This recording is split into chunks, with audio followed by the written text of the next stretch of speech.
You ask Tiger to solve. This deals with linear equations with one unknown. The final result is t equals -4/15. Let's solve it step by step. Simplify the expression. Expand the parentheses. Multiply the coefficients.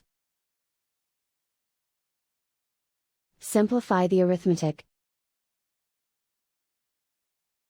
Group like terms. Combine like terms. Group all constants on the right side of the equation. Subtract 12 from both sides.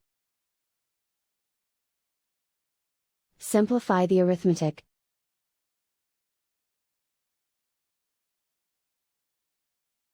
Isolate the t.